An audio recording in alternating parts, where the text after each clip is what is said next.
Bonjour à tous, bienvenue dans cette nouvelle vidéo. Aujourd'hui, on parle des relevés béton sur AutoCAD grâce à un bloc ici qu'on va voir et que vous pourrez récupérer. Avant ça, pensez à vous abonner à la chaîne, ça c'est important pour ne rien louper des nouvelles vidéos. Et on commence tout de suite avec, sous l'environnement GCA, avec ce bloc. Donc on va retrouver pour faire les relevés. Donc les relevés sont ici. Alors ce que je fais généralement, je me mets sur ma zone du carnet. Et ici, on va supposer qu'on veut faire tous nos relevés ici. Et bien voilà, je vais me mettre ici, je vais mettre relevé, BA, pourquoi pas. Donc on met bien ce qu'on veut derrière. J'ai mis des textes rapides, mais voilà, relevé BA. Alors ce qu'on va faire, déjà, on va choisir si ce relevé, on le veut à l'échelle, ou alors si on veut utiliser sans échelle. Si vous ne me connaissez pas, je vais vous expliquer un peu le principe. C'est comme moi, généralement, je fais sans échelle, contrairement aux confrères qui ne connaissent pas le métier. Pourquoi? C'est parce que généralement, les coffrages sont toujours les mêmes. Ce qui va changer, c'est la largeur, la hauteur. Voilà. Et les enrobages. Du coup, là, vous n'aurez pas à étirer puisque vous allez tout rentrer ici, les recouvrements, etc. Par contre, si vous faites à l'échelle, on est bien d'accord que là, c'est à vous d'étirer le coffrage, c'est à vous d'étirer les blocs, etc. Donc moi, je vais rester dans un cas que j'aime bien sans échelle. Pourquoi? Parce que quand je décompose mon bloc, voilà. J'ai les mêmes possibilités qu'à l'échelle, sauf que je ne vais pas m'intéresser à étirer tout ça, ni mettre les dimensions à jour d'ailleurs. Ce que je vais faire, c'est simplement régler la hauteur.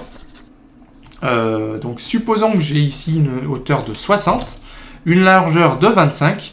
Et bien, qu'est-ce qui va se passer? C'est qu'ici, ça va se mettre à jour tout seul. Voilà, donc vous voyez, le cadre, il fait directement 52 parce que 60 moins l'enrobage haut et bas, donc 60 moins 8, 52.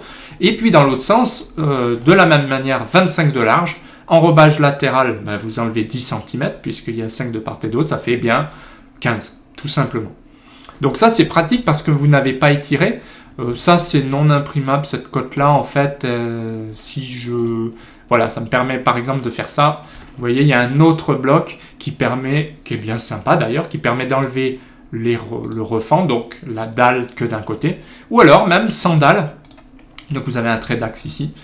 Et là, on va supposer vous êtes entre deux fosses d'ascenseur par exemple. Ou alors on reste classique refend avec la possibilité de décomposer. Donc là, je décompose ça, puisque ça n'a pas lieu d'être. Et vous voyez ici, je suis bien en 20 par 30, mais j'ai décidé de mettre 60 par 25, donc finalement ça ne change rien, c'est juste que dans le calcul on est bon, et j'ai pas à perdre du temps à étirer, parce que sinon il aurait fallu étirer ça,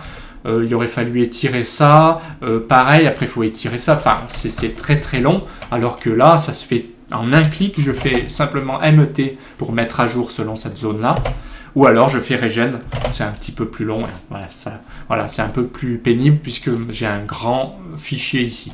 Donc sinon je fais MET, ça va plus vite, je fais ça, je balaye pour mettre à jour. Alors pareil, ce qui est bien, c'est que le relevé, je lui donne un nom, mais surtout je lui donne un linéaire et lui il se débrouille. Par exemple 20 mètres linéaires, qu'est-ce qui se passe? C'est que si je mets à jour, eh bien le 20 mètres linéaire est réinjecté là-dedans, et il est réinjecté dans le calcul de poids, c'est-à-dire qu'ici, pour vous montrer, j'ai 22 mètres linéaires puisqu'il y a les recouvrements, donc on tient compte des recouvrements, un pourcentage de 10%. Et simplement, il me remet le nombre de barres fois la formule de calcul du poids d'armature, ce qui fait que si je veux mon poids d'armature pour se relever, je fais ça, je mets poids achat.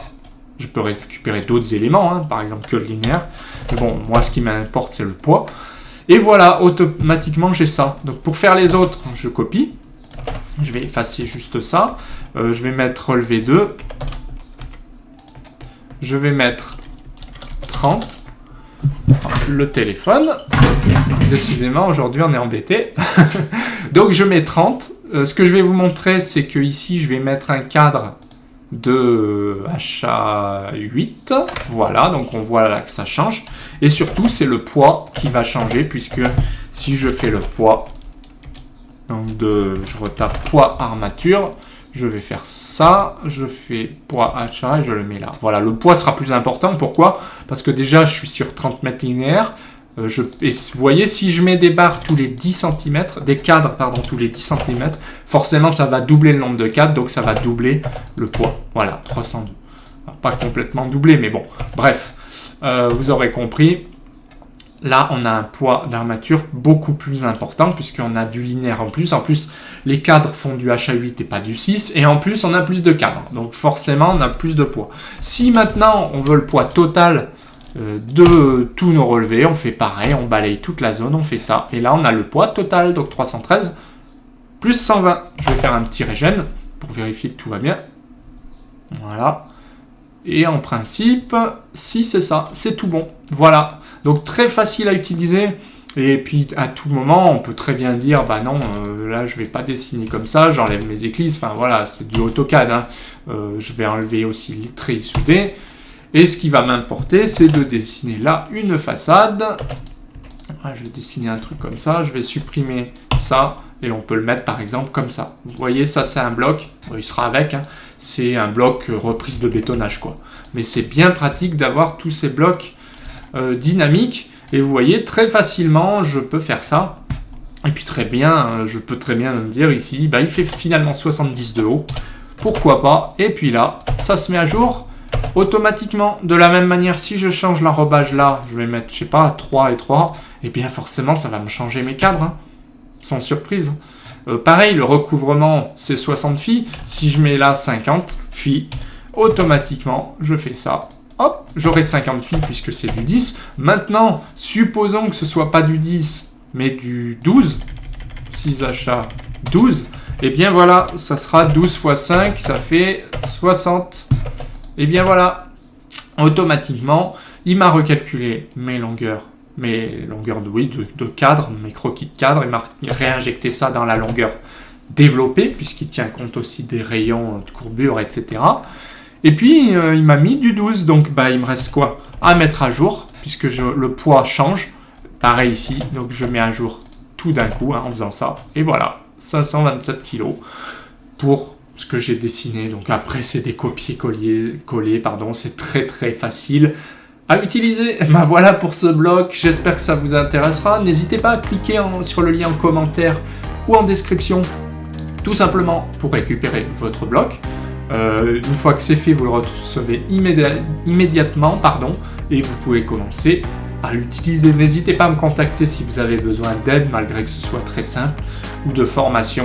N'hésitez pas aussi à vous rendre sur mon site, là via ma chaîne, il y a le lien sur le site web, le petit symbole de site, et comme ça vous pourrez télécharger tous les blogs directement depuis mon site web.